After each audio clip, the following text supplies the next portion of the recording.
bonsoir à toutes et à tous. Alors je soutiens plus qu'inconditionnellement Namur Centre-Ville et toute son équipe ainsi que les associations de commerçants et tous les acteurs de terrain. Donc, moi aussi, je suis très heureuse de pouvoir vous accueillir pour cette soirée, cette conférence inspirante avec nos deux interlocuteurs de talent qui vont pouvoir partager leur expérience pour nous permettre aussi de prendre un peu de hauteur par rapport parfois à des débats que nous avons plus terre à terre ou pour des problèmes pour l'un ou pour l'autre. Et donc aujourd'hui, c'est vraiment d'aller de l'avant, de travailler ensemble et de réfléchir au commerce de demain. Je voulais en profiter pour vous donner aussi quelques mots, pas un grand exposé, mais sur la stratégie aussi que porte la ville de Namur par rapport à cette ville de demain et par rapport au commerce de demain et voir en quoi une autorité locale agit aussi dans ses moyens, là où elle peut travailler pour que le commerce soit dynamique et attractif ici à Namur.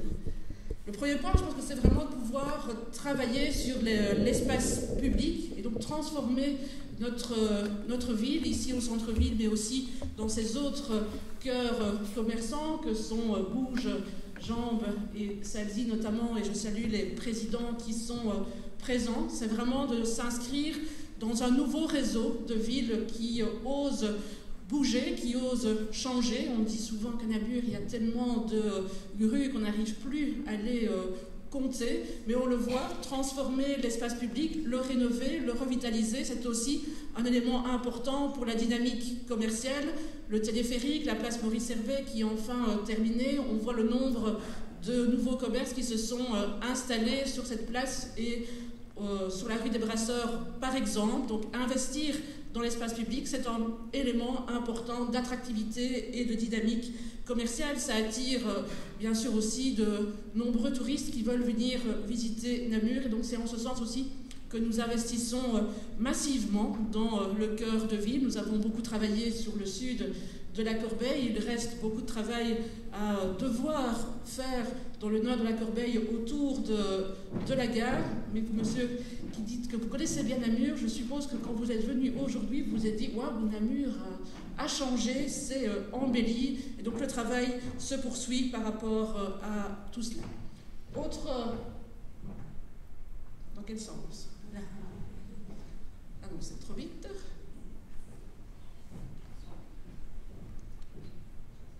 Autre point aussi important pour renforcer la dynamique et l'attractivité d'un centre-ville, c'est pouvoir attirer, capter une nouvelle clientèle. Alors on le fait, je l'ai dit, avec ces nouveaux aménagements qui attirent des touristes ou des Namurois qui retrouvent l'envie de découvrir Namur, mais c'est aussi vouloir augmenter le nombre d'habitants ou de nouveaux travailleurs en centre-ville. Vous savez qu'il y a de nombreux projets pour pouvoir créer du logement en centre-ville. C'est aussi cette volonté d'avoir de l'habitat avec des habitants qui restent dans la durée, qui seront aussi des nouveaux piliers de quartier, qui seront aussi là pour assurer un contrôle social et qui seront là aussi pour pousser la porte des commerces. Plusieurs centaines de nouveaux habitants vont investir les rues de Namur dans les prochains mois et les prochaines années. C'est aussi des nouveaux travailleurs qui vont venir dans le centre-ville avec tous ces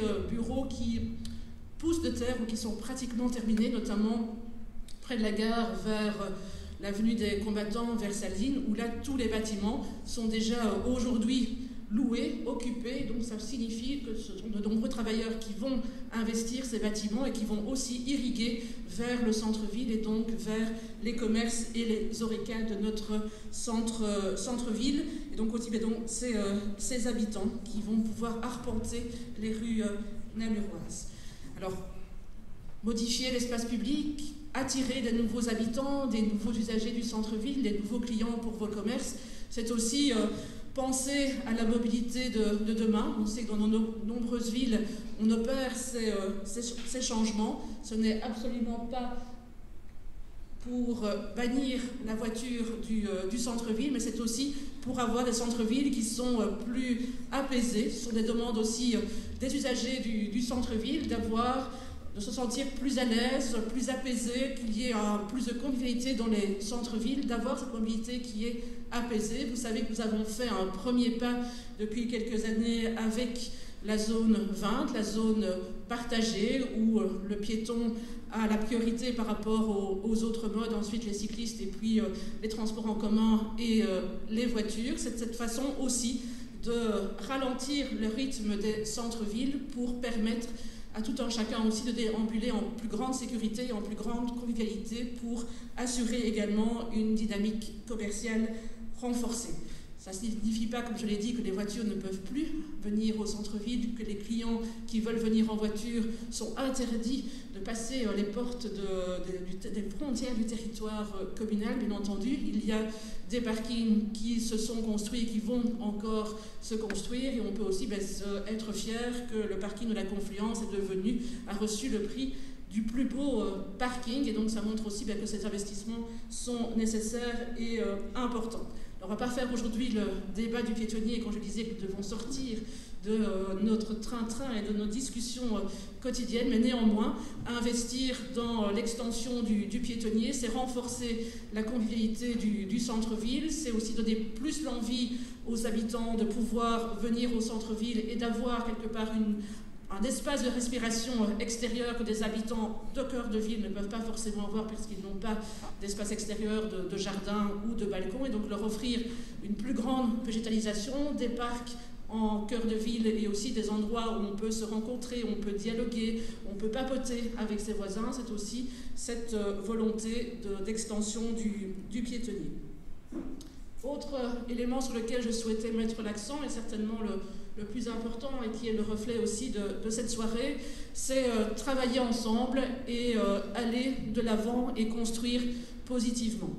Je pense que depuis quelques années, on peut toutes et tous en tout cas être fiers de voir cette collaboration qui est renforcée entre les différents acteurs du centre-ville et de la ville au sens général, puisque nous avons depuis de nombreux mois beaucoup de rencontres avec ces différents acteurs, Namur Centre-Ville, les associations de commerçants, avec l'UCM, avec Namur Boutique. C'est vraiment cette volonté de renforcer ces collaborations, d'avoir cette synergie aussi renforcée, parce que l'on sait que peut-être seul on va plus vite, mais ensemble on va plus loin. Et c'est vraiment dans ce cadre-là que nous souhaitons travailler au niveau de la ville. Il y a de nombreux exemples qui peuvent montrer ces collaborations et ces synergies. C'est le week-end du client, où Namur a pu être ville phare il y a quelques années.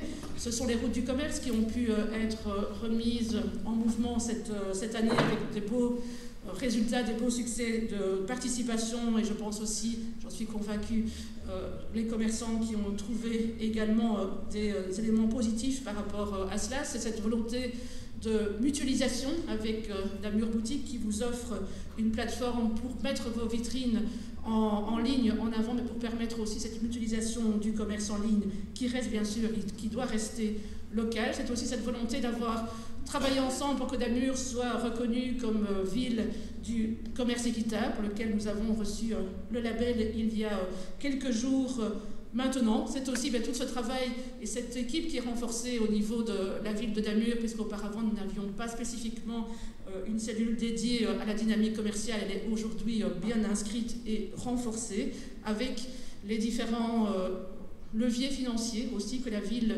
avec son collège et avec ma collègue Charlotte, nous avons pu aussi dégager pour pouvoir aider et soutenir les nouveaux commerçants.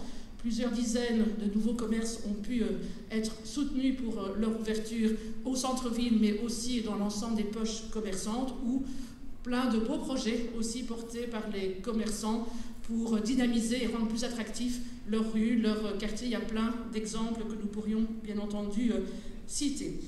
Voilà pour les quelques mots d'introduction. Je pense que les mots les plus importants, c'est vraiment cette collaboration, cette synergie renforcée, le fait de vraiment d'aller de l'avant, de travailler ensemble, de construire cette ville de demain que nous construisons avec les acteurs, les usagers et avec la ville, mais c'est bien sûr avec vous, les commerçants et les commerçantes, que Namur doit s'inscrire dans ce réseau des villes accueillantes, des villes attractives, et pour cela je sais que c'est votre travail au quotidien, avec la chaleur que l'on vous connaît dans l'accueil lorsque l'on pousse la porte de vos commerces ou de vos horecas, du conseil aussi que vous apportez à votre clientèle, et on le sait, c'est aussi un point fort que nous entendons au quotidien de la part des clients, qu'ils soient namurois ou qu'ils viennent d'un peu plus loin, parce qu'ils savent qu'à Namur, il y a une spécificité qui est la fois la diversité des commerces que l'on ne trouve pas ailleurs, mais qui est aussi et surtout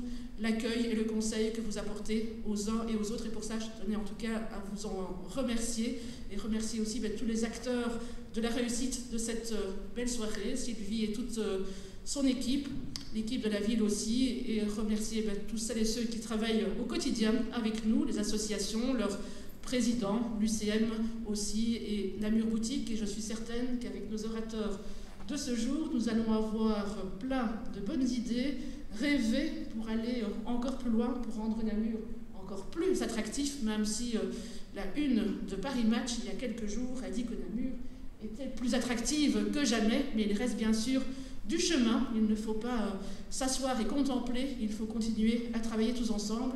Merci à chacun et chacune, des belles soirées de prospective pour Namur.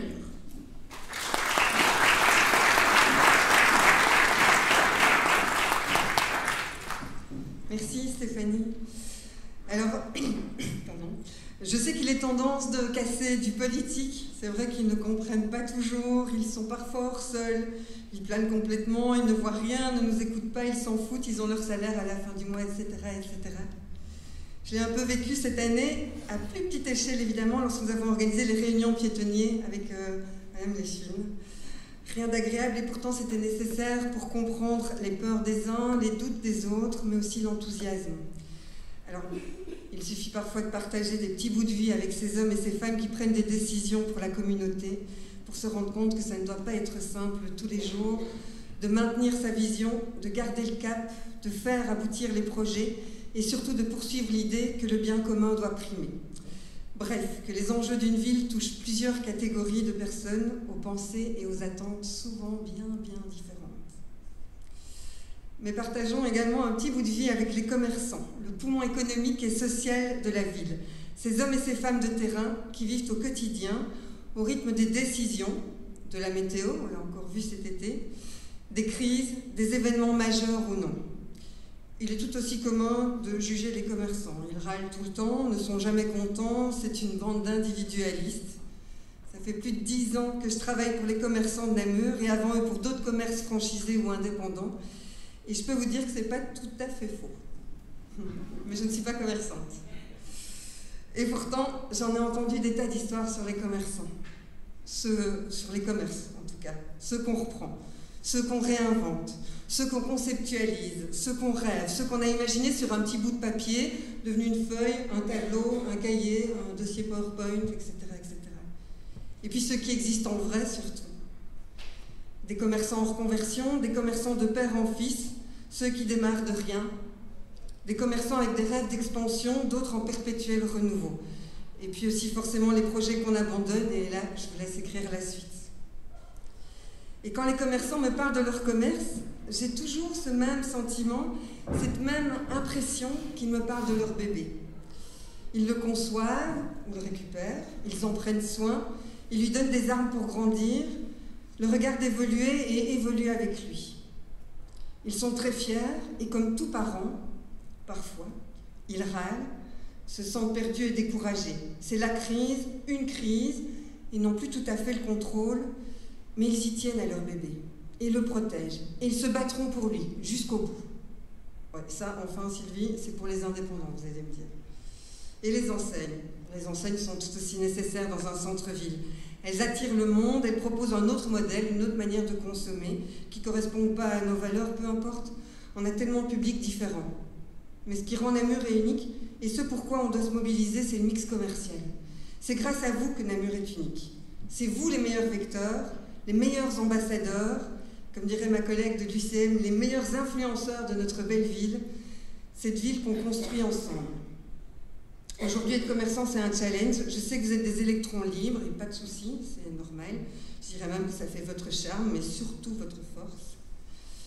Mais si pour une fois, nous avancions ensemble autour des projets. Et donc ce soir, je propose de prendre de la hauteur, de tenter la tolérance, de se poser, de comprendre, d'échanger tel que nous sommes et dans le respect, et d'avancer ensemble autrement. Et comme dit mon ami restaurateur dans le centre de Namur, on devrait tous prendre le temps de s'arrêter et de regarder cette ville comme elle est belle. Je vais vous laisser avec nos intervenants, il y aura ensuite un moment de questions-réponses. Juste pour la petite histoire, quand Stéphanie m'a demandé d'organiser une conférence inspirante, on venait d'écouter ensemble Philippe Houzet, qui est président des Galeries Lafayette à Paris, une autre dimension évidemment. C'était il y a juste un an, il parlait du repositionnement des galeries face aux différentes crises. En Belgique, les personnes qui parlent du commerce sont brillantes, mais peu nombreuses. En préparant cette conférence, j'avais envie de sortir des sentiers battus, d'avoir une autre vision et une vue d'un autre pays aussi. Quelles sont les perspectives pour le commerce et les consommateurs? Quelle est la dimension sociale du commerce? Quels sont les enjeux, les opportunités face aux différentes crises? Et donc, j'invite la lumineuse Camille Lotte, géographe spécialisée en redynamisation des territoires. Camille connaît bien les centres-villes. Son métier, c'est faire des liens entre les territoires et les enjeux sociétaux. Avec son équipe au sein du bureau d'études UpCity, elle propose des solutions opérationnelles, durables et transversales pour optimiser le cadre de vie et l'attractivité des centres urbains et non urbains. Aujourd'hui, elle va s'attarder à des expériences en centre-ville, ainsi qu'aux enjeux et aux opportunités du commerce à Namur. Merci Camille.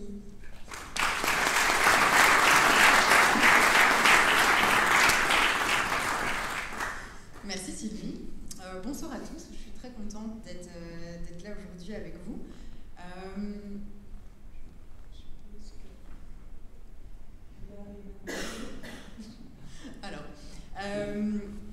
En fait, l'idée de mon intervention aujourd'hui, c'est, comme l'a dit Sylvie, de prendre un peu de la hauteur par rapport aux enjeux commerciaux, aux liens entre le commerce et le territoire, et vous faire part d'une certaine manière de mon expertise au sein d'un bureau d'études. Donc de prendre aussi un autre positionnement par rapport à ces thématiques et à ces enjeux.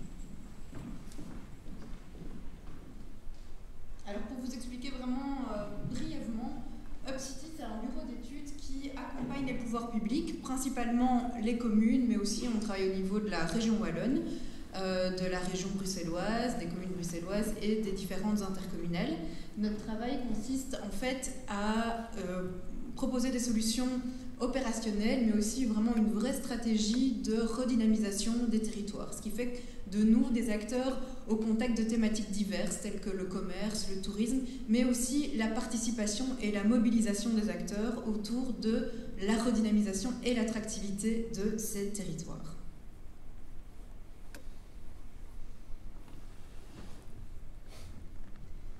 Alors, au départ, l'idée était de pouvoir aussi recontextualiser finalement les enjeux commerciaux et principalement en Wallonie pour pouvoir après vous permettre de resituer la ville de Namur dans ce contexte général.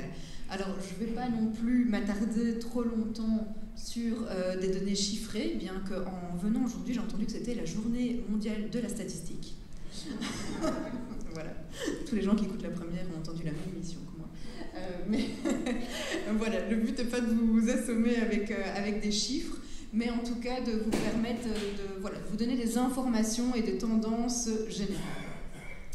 Alors évidemment, on le sait, le commerce et principalement les centres-villes connaissent de nombreuses difficultés depuis déjà de nombreuses années. On remarque que c'est principalement les centres-villes de petites villes qui sont particulièrement touchés, avec des taux de cellules vides qui sont importants, avec une diminution aussi des surfaces commerciales et des risques de précarisation en fait, de plus en plus importants pour les centres-villes.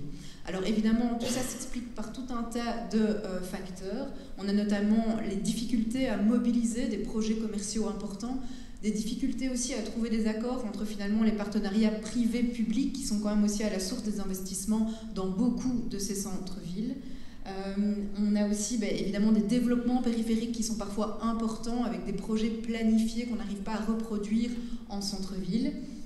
et de pouvoir finalement se positionner notamment par rapport à l'e-commerce et toutes les nouvelles tendances qui interviennent. Ce qui fait que, voilà, ça fait plusieurs années qu'on a une diminution aussi du nombre de commerces et des surfaces commerciales en centre-ville. Et là, on le voit justement, c'est pour ça que j'avais envie de vous présenter ce graphique.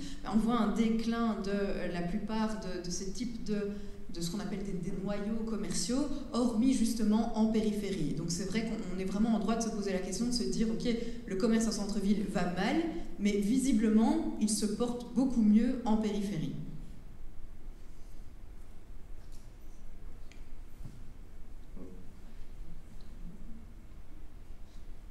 Alors, autre information aussi intéressante, c'est justement qu'est-ce qui fait qu'on arrive encore à attirer néanmoins des flux et à rester attractif dans ces différents types de noyaux commerciaux.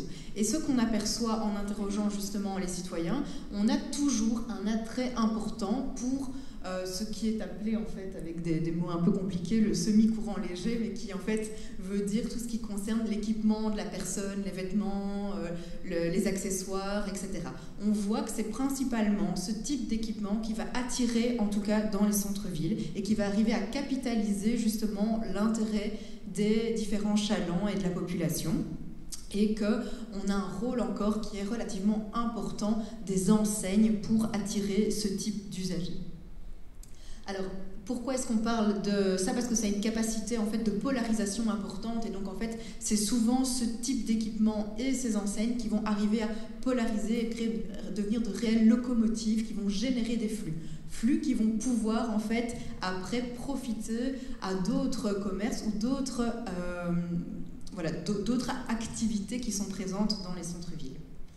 Alors, de nouveau, je ne précise pas peut-être tous les points, mais lorsqu'on s'intéresse justement au pourcentage d'enseignes qui sont justement présentes dans la plupart de ces noyaux commerciaux, on voit que c'est souvent des noyaux planifiés, donc soit des centres commerciaux, soit des retail parks qui sont localisés en périphérie. Seules certaines grandes villes arrivent encore à attirer un certain nombre d'enseignes et avoir une part suffisamment importante.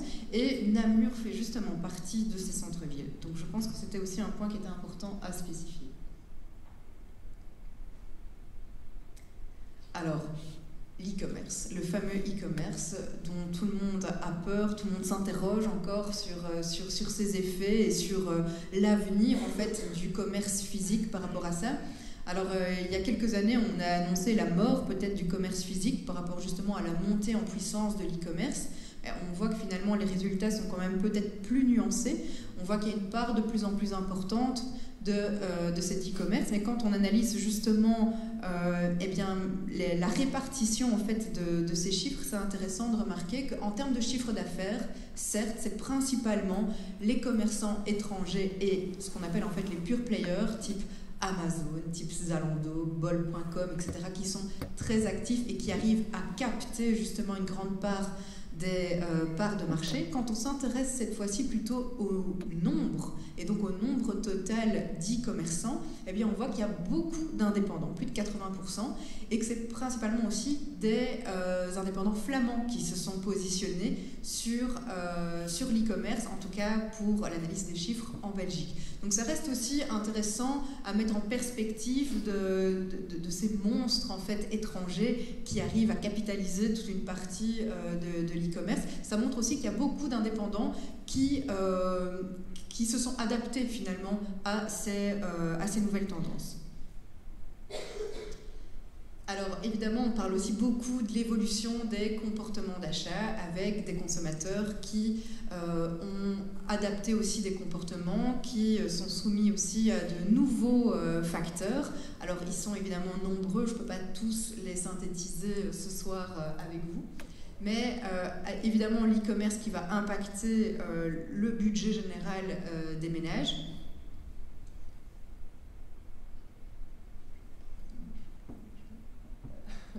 Alors justement, en parlant de ce budget des ménages, les chiffres, en tout cas, le rapport de Stadbel de 2021 montrait que plus de 30% du budget des ménages était alloué à du loyer, à de l'énergie, à des factures d'électricité, etc., Internet, etc.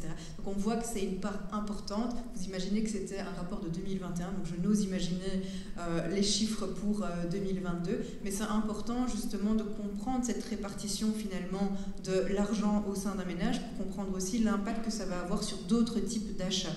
Et donc on a remarqué aussi qu'il y avait une baisse des dépenses dans tout ce qui concernait aussi tout ce qui était équipement de la personne, vêtements, accessoires, et par contre aussi une augmentation par contre des budgets en loisirs et en divertissement. Ça explique aussi finalement des tendances qui se confirment. Alors nous, on a aussi l'habitude de mettre ça en parallèle d'autres tendances qui sont parfois aussi indirectes, mais qui expliquent aussi certains comportements et la manière dont on va allouer son temps dans une journée, dans une semaine. Et on remarque aussi qu'on passe de plus en plus de temps sur les écrans. Et tout ce temps passé sur les écrans n'est pas voué qu'à de l'e-commerce. Mais pourquoi est-ce que je vous parle de ça aujourd'hui? Parce que souvent, on est un peu en droit de se demander si finalement les acteurs à qui profitent ces nouvelles tendances et où le temps passe, eh bien, ne sont pas finalement liés à ces tendances. Et donc, est-ce que les chalands ne passent pas plus de temps derrière leur écran pour ce type d'activité que plutôt directement passer du temps dans les commerces et essentiellement les jeunes? Et donc comment finalement arriver à les convaincre qu'ils vont prendre autant de plaisir à se promener dans un centre-ville, à faire du shopping, qu'à passer du temps derrière un écran, que ce soit via Netflix ou TikTok. Donc évidemment, voilà, un manque d'attractivité et un déclin progressif des centres-villes. Alors l'idée aujourd'hui, c'est voilà, de ne pas vous démoraliser, de vous assommer de toutes ces informations, mais de voir vraiment avec vous où se situe Namur et qu'est-ce qu'on peut mettre en place, quels sont les enjeux, les opportunités sur lesquelles capitaliser pour pouvoir combattre ou en tout cas essayer de freiner ce déclin actuel. Alors bien souvent, nous, quand on parle de redynamisation des centres-villes, les gens nous disent ça fait des années qu'on nous parle de ça et on ne voit toujours pas clair sur ce qu'on peut mettre en place, sur est-ce qu'il y a vraiment une solution, est-ce qu'il y a vraiment un avenir pour tout ça. Et c'est vrai que, voilà, j'avoue, il n'y a pas, moi je n'ai pas une recette magique, recette qui va pouvoir s'appliquer à l'ensemble des territoires et à l'ensemble des centres-villes, d'autant plus que pour avoir eu l'opportunité de travailler sur des territoires qui sont très diversifiés, donc aussi bien des centres-villes de petites villes touristiques que des très grandes villes wallonnes ou des villes bruxelloises, eh bien voilà, même s'il y a des tendances qui peuvent fonctionner, je pense qu'il y a vraiment une stratégie qui doit s'adapter vraiment en fonction des spécificités de chaque territoire. Alors, on remarque néanmoins qu'au niveau de l'attractivité des axes commerciaux, eh bien, ceux qui arrivent à tirer un peu leur épingle du jeu, c'est ceux qui arrivent à capitaliser sur justement beaucoup de synergies entre les différentes fonctions urbaines, entre leur aspect innovant mais leur aspect aussi historique et les différents acteurs qui arrivent à se mobiliser aussi en réseau autour de ces objectifs communs. Un autre point important, je pense, c'est le fait de dire que la fonction commerciale n'est pas la seule fonction dynamisante d'un centre-ville et qu'il y a énormément de synergies et de liens qui peuvent exister entre le commerce et l'ensemble des fonctions urbaines.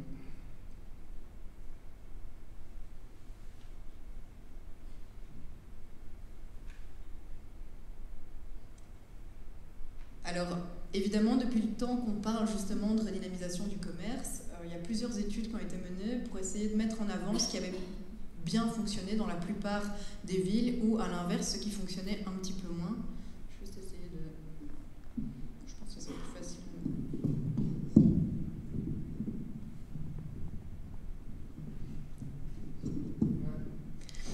Donc, voilà. Donc, qu'est-ce qui a le mérite, en tout cas, d'avoir fonctionné dans pas mal de villes et de communes qui avait été interrogée, eh bien on voit que c'est notamment le recours à des outils juridiques d'aménagement. C'est pas toujours possible en fonction évidemment des différents niveaux de pouvoir, et on sait qu'en Belgique et en Wallonie on est servi à ce niveau-là, mais on remarque qu'une bonne connaissance et une bonne mobilisation de ces outils peut réellement être une clé.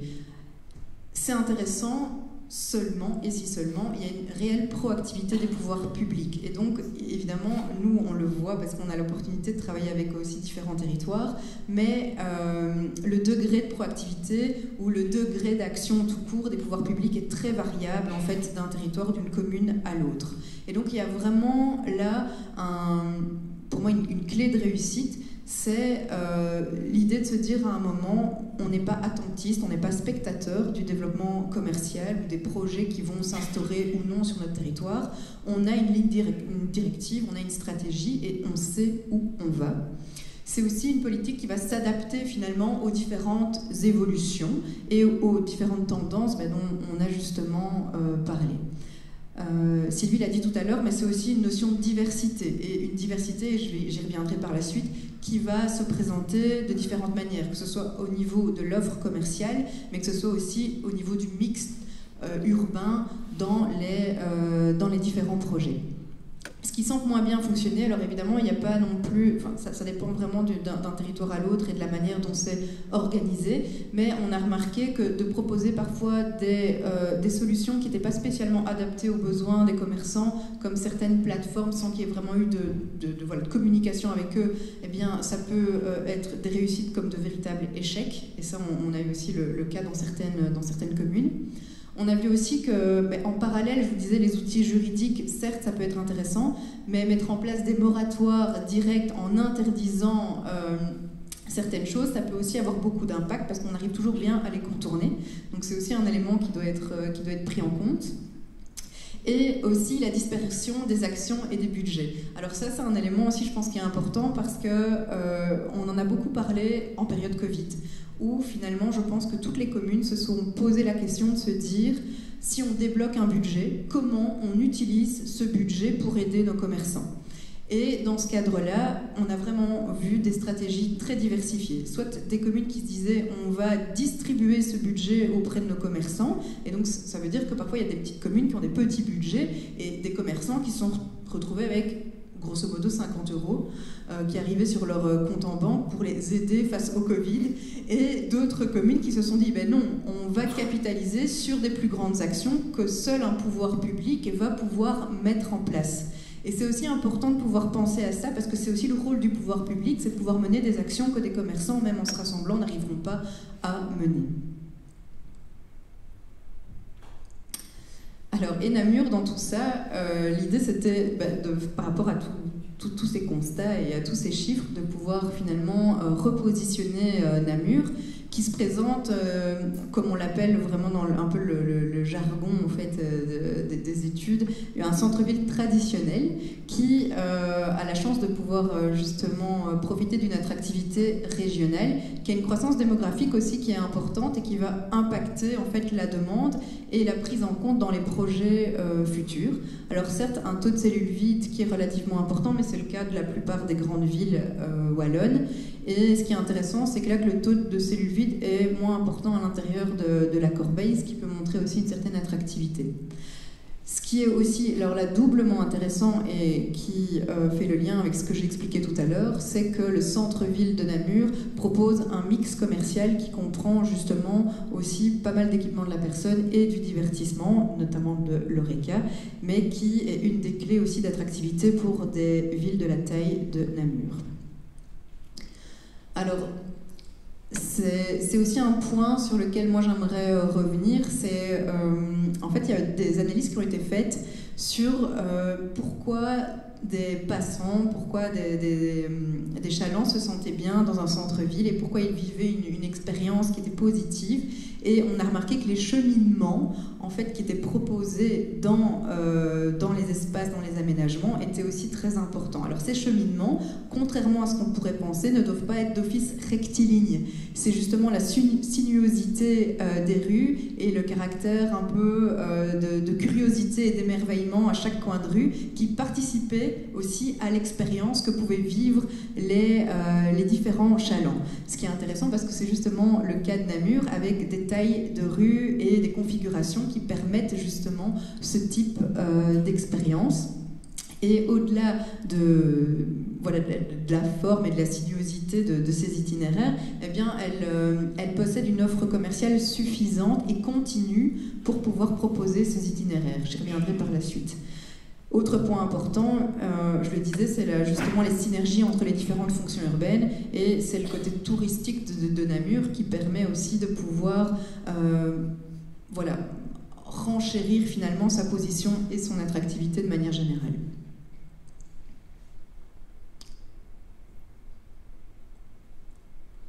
Alors, ici, l'idée, c'était aussi de pouvoir voir avec vous quels sont finalement les défis et les perspectives du commerce, notamment en centre-ville, et de pouvoir justement prendre un petit peu de hauteur.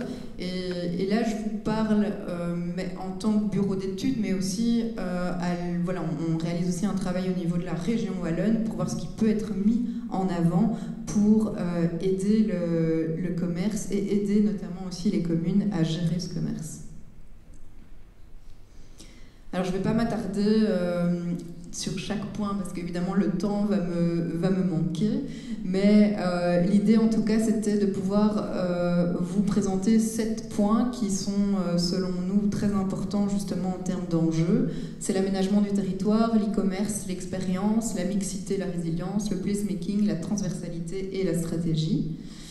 Alors au niveau de l'aménagement, j'en ai déjà un peu parlé, donc je ne vais pas non plus m'attarder, mais il y a vraiment une notion et vraiment un enjeu qui est très très important, je pense, pour la Wallonie, et c'est notamment le cas, c'est un enjeu européen, c'est d'enrayer l'étalement urbain et donc de vraiment se concentrer sur une densification en fait des espaces et notamment aussi une densification de l'offre commerciale pour pouvoir vraiment renforcer l'attractivité d'un périmètre bien spécifique.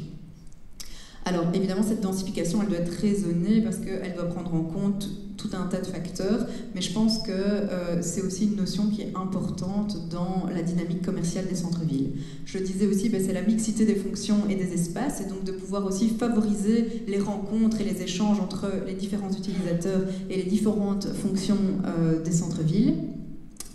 Et le principe en fait aussi de recycler le territoire et donc de finalement reconstruire, réutiliser, revaloriser l'existant, comment le mettre en valeur et de pouvoir aussi montrer que des centres-villes, comme c'est le cas à Namur, ont un potentiel existant qui ne demande aussi qu'à être valorisé.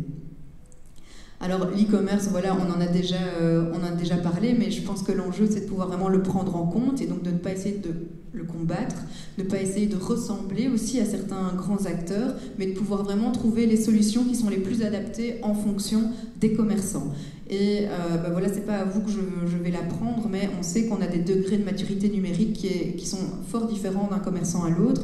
Le but n'est pas d'imposer des solutions, mais vraiment de trouver les solutions qui s'adapteront le plus au fonctionnement du commerce et du commerçant et qui pourra le mieux servir son business de manière générale et de pouvoir trouver justement des tendances ou des lignes directrices parmi l'ensemble de ces commerçants. Alors, l'expérience du consommateur, c'est vraiment quelque chose qui est fort à la mode, en fait. Donc, cette notion d'expérience, elle revient toujours et c'est un peu le sac fourre-tout dans lequel on met tous les principes de redynamisation et d'attractivité d'un commerce. Alors, c'est vrai que derrière cette tendance, on est en droit de se poser aussi pas mal de questions. Je pense que ce qu'il faut retenir, c'est de se dire en quoi le commerce physique peut proposer quelque chose de différent que le commerce digital. Et donc, vraiment partir du principe de vivre une expérience, parce qu'on est vraiment dans la scénarisation des lieux, et c'est une tendance qui ne s'applique pas qu'au commerce, et de voir finalement comment on peut, nous, ce qu'on appelle provoquer l'effet aussi waouh. On rentre dans un commerce et là on se dit ok, là c'est différent, ça ne ressemble à rien de ce que j'ai pu déjà voir, parce que tout ça se met en parallèle, et ça je parle aussi pour voilà, plutôt des petits commerçants qui voudraient aussi se distinguer à la fois de l'e-commerce, mais aussi parfois des grandes enseignes ou des centres commerciaux. C'est de se dire, on rentre dans quelque chose d'inconnu et qui va susciter une certaine curiosité. Alors, voilà, c'est pour ça qu'on parle de scénarisation. On parle aussi d'hybridation des commerces, et ça c'est aussi une tendance qui commence à prendre de l'ampleur et qui s'est particulièrement aussi vue avec la crise Covid, qui est de se dire de proposer en fait différents types d'offres commerciales en fait, et donc de mixer notamment du service avec de l'horeca ou de mixer de la vente d'articles avec un service pour pouvoir aussi compter en fait sur deux fonctions commerciales différentes. Ça veut dire aussi d'accroître la résilience d'un commerce en se disant que si une des deux fonctions commerciales fonctionne moins bien, eh bien il peut compter sur d'autres fonctions. Et donc voilà, souvent ce qu'on voit, c'est notamment le concept un peu plus traditionnel, mais qui se voit beaucoup, c'est des librairies qui font horeca en même temps. On a le concept du Wasbar aussi, qui est de plus en plus connu, qui fait donc wasserette et horeca. Mais finalement, il n'y a pas de limite, et ça on le voit aussi, c'est beaucoup de commerçants qui ont parfois des doubles projets ou qui s'associent avec d'autres commerçants et qui arrivent à mener des projets qui sont des plus originaux. Alors, un autre point aussi, avant de parler de cet aspect-là, c'est on est souvent en contact avec les commerçants parce qu'on réalise aussi des ateliers entre les commerçants et les pouvoirs publics. Et un commerçant m'expliquait que pour lui, la plus grosse différence avec le commerce en ligne, c'était la personnalisation. Et c'était de se dire, mais moi, je reconnais mes clients, je sais qui ils sont, je sais ce qu'ils aiment, etc. Et une habitante qui était dans l'atelier a dit, mais moi, on me reconnaît bien plus sur Internet. Quand je me connecte sur un site, il sait mon nom, il sait mon adresse, il sait ce que j'ai acheté, et il me propose peut-être même directement le vêtement qui va avec le dernier achat que j'ai réalisé. Et c'est vrai qu'on s'était dit, tiens, par rapport à ça, comment un commerçant peut aussi se distinguer d'un e-commerçant? Est-ce que c'est via la personnalisation? Mais alors si c'est de la personnalisation, de quel type? Est-ce que c'est aussi une expertise qu'il peut apporter? Mais c'est aussi une convivialité qui est vraiment très difficile à apporter derrière un écran de smartphone ou derrière un écran d'ordinateur. Et c'est finalement parfois ce genre de réflexion qui aboutit aussi à des idées vraiment plus innovantes ou alors des changements de paradigme au sein de commerce, mais aussi au sein des utilisateurs et des riverains, pour voir finalement comment on se positionne par rapport à ces nouvelles tendances et à qui on a envie d'acheter quelque chose, un achat au final.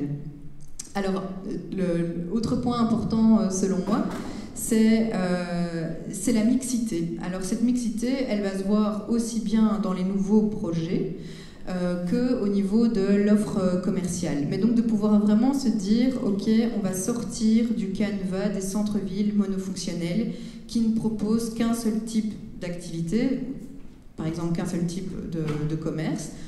Donc c'est aussi des centres-villes qui sont parfois très tournés vers l'horeca, qui sont parfois aussi très tournés vers le tourisme, et donc qui fait que c'est des centres-villes qui sont aussi beaucoup moins résilients, et on l'a vu pendant la crise que c'est particulièrement ces espaces-là qui ont souffert parce que finalement ils ne rencontraient pas assez de commerce de proximité, parce qu'ils n'arrivaient pas, ils étaient dépendants d'un seul type de profil de chaland, et qu'une fois que ce profil-là ne venait plus, je vous donne un cas extrême, mais on a aussi travaillé pour le quartier européen. Vous imaginez bien que les commerces du quartier européen ont beaucoup souffert pendant la crise Covid parce qu'ils n'avaient plus aucun client qui se rendait, parce qu'en fait tout leur business dépendait des travailleurs, notamment de la Commission européenne et des autres bureaux. Et donc il y a vraiment un travail aussi qui est de se dire comment on peut justement être plus résilient au sein de notre commerce, mais aussi au sein des espaces publics qui vont accueillir ces différentes fonctions urbaines. Une nouvelle tendance qui est de plus en plus utilisée, mais notamment dans les discours des pouvoirs publics et des politiques, c'est le concept de ville du quart d'heure. Je ne sais pas si vous en avez entendu parler, mais c'est le principe de se dire que finalement, on a accès à la plupart des fonctions urbaines essentielles à moins de 15 minutes à pied. Alors les très grandes villes vont même plus loin. Donc, par exemple, Bruxelles se positionne en disant nous, on veut qu'on ait accès à ces fonctions à moins de 10 minutes. Et donc ces fonctions, ça va être notamment tout ce qui est fonctions économiques, travail, etc. Mais aussi le forum, ça va être aussi des fonctions type CPS, etc. Administration publique, les écoles, des soins de santé, mais aussi les commerces, les activités culturelles, etc. Et donc de pouvoir en fait travailler sur un monde où on aurait une certaine proximité de l'ensemble de ces fonctions et qui pourrait partager aussi un même espace pour pouvoir en fait prouver qu'il devient plus intéressant et plus confortable de travailler et de vivre dans des centres urbains. Alors, autre point important, c'est ce qu'on appelle en fait le placemaking. Alors, ce placemaking, derrière ce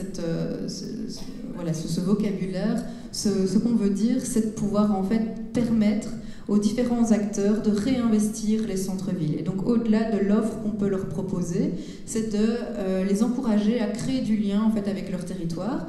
Et créer du lien avec ce territoire, ça passe par les espaces publics, mais aussi par les commerces, qu'ils créent en fait un sentiment positif dans les moments qu'ils vivent dans ces lieux-là pour leur donner envie, consciemment ou inconsciemment, de revenir, de s'y promener et d'y consommer.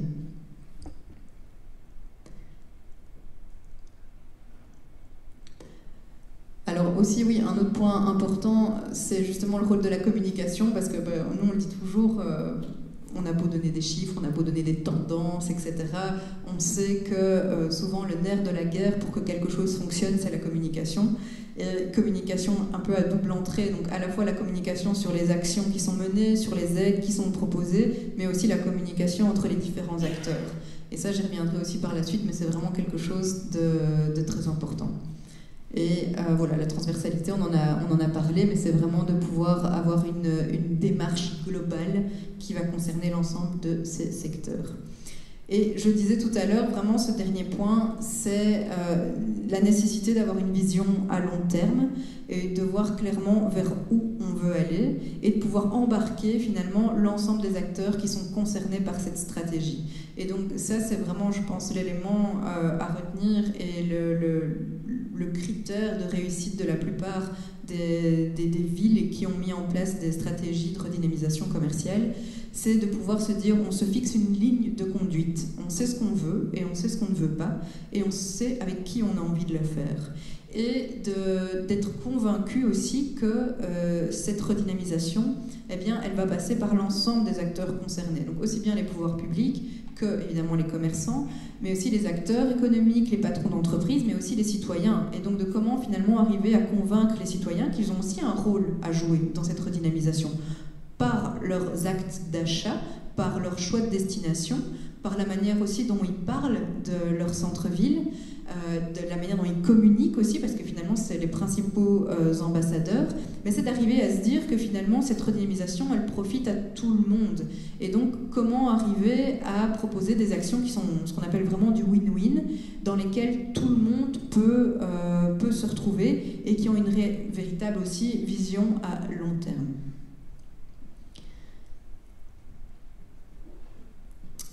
Alors, j'avais juste envie, pour finir mon exposé, de réfléchir aussi un peu avec vous sur comment on peut finalement s'adapter à ces nouveaux enjeux et à ces nouvelles tendances. Comme je vous le disais, il n'y a pas spécialement de recette magique, donc je ne veux pas non plus vous décevoir et vous apporter là où les solutions. Je vous ai parlé tout à l'heure de la notion d'expérience, de la notion d'hybridation, mais c'est vraiment cette capacité à faire entrer aussi l'innovation et la créativité dans des concepts commerciaux et d'arriver à se dire comment je peux proposer quelque chose de différent, comment je peux proposer quelque chose d'unique. Et il y a plusieurs façons de le faire évidemment, mais on voit que beaucoup de commerces y parviennent. Ils ont parfois des capacités de résilience incroyables, mais clairement on voit aussi quand on interroge les chalands, parce que nous finalement notre travail c'est aussi de pouvoir interroger à la fois les commerçants et aussi les chalands, et bien que cette nécessité de vivre quelque chose d'unique elle est ressentie par tout le monde. Alors évidemment cette expérience, elle va devoir s'adapter en fonction des cibles de clientèle que vous visez, et j'y reviendrai aussi par la suite. Mais c'est vraiment important du coup de pouvoir aussi comprendre qui on sert derrière son comptoir pour pouvoir adapter aussi ce type d'expérience et de pouvoir en fait travailler l'expérience à la fois dans le magasin et à l'extérieur du magasin. Donc nous, c'est vrai que dans notre travail, on a plutôt l'habitude de travailler avec l'extérieur, vu qu'on travaille avec les pouvoirs publics, et donc de voir vraiment avec eux comment on va arriver à proposer des aménagements, des animations qui vont servir aussi les commerces et qui vont impacter positivement les flux et l'attractivité générale des lieux. Mais pour que ça fonctionne, ça doit être cohérent en fait dans l'ensemble des actions qui sont menées. Et pour vous donner un exemple plus concret, j'avais envie ce soir de prendre l'exemple en fait du design, qui peut aussi être un véritable levier d'action dans la dynamisation commerciale. Pourquoi je trouvais que c'était intéressant? Parce que ça, c'est vraiment aussi le type d'expérience qui peut se vivre justement à la fois à l'extérieur et à l'intérieur. C'est intéressant parce que là, on est vraiment en contact justement du besoin des usagers, et ça permet de redonner du pouvoir d'action autant au pouvoir public qu'aux commerçants.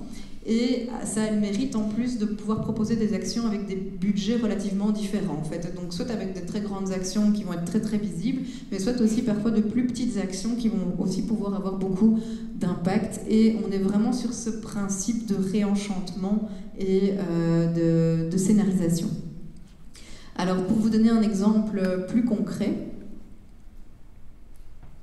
on a travaillé en fait dans le cadre d'un projet Interreg avec plusieurs villes, notamment les villes de Tournai et les villes de Mons, qui proposaient en fait le projet Design In. Donc je ne sais pas si vous êtes au courant de ce projet, et proposaient en fait des collaborations entre les pouvoirs publics, des designers et des commerçants, et de proposer des actions qui allaient pouvoir se présenter à différents niveaux, donc aussi bien dans des rues commerçantes que dans des commerces. Et donc dans les commerces, ça se présentait de deux manières différentes. On avait soit la possibilité en fait de mettre en contact des designers avec des commerçants et de voir en fait comment le designer pouvait aider le commerçant à réagencer son commerce, à proposer une expérience différente, ou aussi des commerçants qui n'avaient pas encore de point de vente ou qui n'avaient pas encore de point de vente physique, soit qui voulaient déplacer leur point de vente, et bien de faire en fait un genre de pop-up store à l'intérieur de magasins existants, et donc de pouvoir tester leur concept au sein de commerces situés dans les centres-villes qui participaient. C'est intéressant parce que finalement on a réussi à mettre en contact des personnes qui n'avaient pas spécialement l'habitude de travailler ensemble. Et le retour des commerçants, c'est que la plupart d'entre eux ont vu vraiment une réelle plus-value. On est en train de faire justement un travail d'analyse sur le retour de ces commerçants, mais la plupart d'entre eux nous ont dit aussi qu'ils avaient vu une réelle plus-value pour leur chiffre d'affaires, parce que certains ont dit qu'il y avait une augmentation de plus de 30% de leur chiffre d'affaires suite au changement, au réaménagement de certains de leurs commerces, et qu'ils avaient besoin en fait finalement d'avoir ce petit coup de pouce, clairement aussi financier, pour passer le cap et pouvoir se lancer.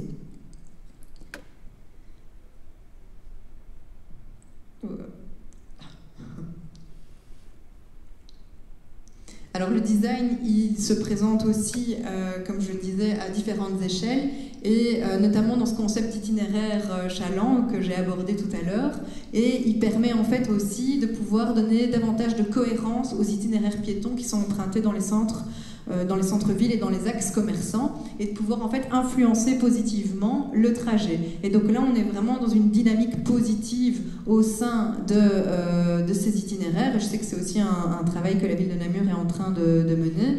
Et donc, ça permet de pouvoir là, jouer à la fois sur le visuel, sur l'expérience de manière générale, et sur ces périmètres de densification dont j'ai discuté tout à l'heure. Donc là, c'est vraiment, voilà, comme je le disais tout à l'heure, on est vraiment face à des actions qui peuvent parfois représenter de plus petits budgets, mais qui ont parfois aussi de grands impacts.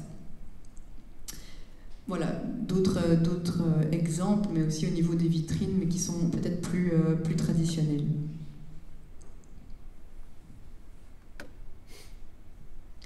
Voilà, et j'avais aussi d'autres exemples, mais qui sont plus liés à des événements et qui sont aussi peut-être plus connus de votre côté. Et alors un autre, voilà, je vais encore parler de deux autres choses avant de terminer.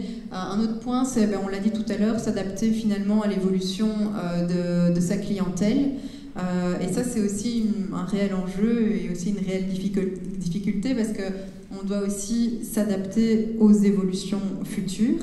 Et ça, c'est une discussion qu'on mène avec beaucoup de pouvoirs publics et de commerçants qui est la question en fait de ce qu'on appelle la silver economy. Et donc, c'est une population qui est de plus en plus vieillissante, mais qui garde un pouvoir d'achat important. Et on a beaucoup de commerçants qui nous posaient la question de savoir justement comment pouvoir s'adapter finalement à ce type de clientèle en se disant que finalement comment arriver à les attirer davantage, à continuer à les attirer ou à commencer à les attirer dans leur commerce. Et malgré tout, c'est des clientèles qui ont des besoins spécifiques et qui peuvent aussi parfois donner lieu à certaines innovations. Et donc on a notamment le cas de communes qui ont encouragé en fait l'implantation de commerces qui sont spécialisés pour ce type de cible de clientèle, qui ont aussi adapté la taille, des caractères des affiches par exemple, qui ont aussi proposé davantage d'ateliers thématiques. Et donc là, au-delà du principe même du commerce, c'est de proposer vraiment des activités, du loisir qui est en lien avec cela, et des commerces qui se sont aussi adaptés. Et aussi des commerces qui ont testé de pouvoir offrir, d'adapter leurs horaires et aussi des réductions en fonction des jours de la semaine où ils avaient moins d'affluence pour essayer d'attirer davantage ce type de clientèle. Et ça, c'est typiquement le genre de solution qui est ressorti des discussions en fait, des commerçants entre eux et sur base aussi des tendances en disant voilà, on a des constats, il y a des choses sur lesquelles on a la main, d'autres pas du tout. Et donc, comment on s'adapte par rapport à ça? Qu'est-ce qu'on fait pour finalement se préparer à ce futur?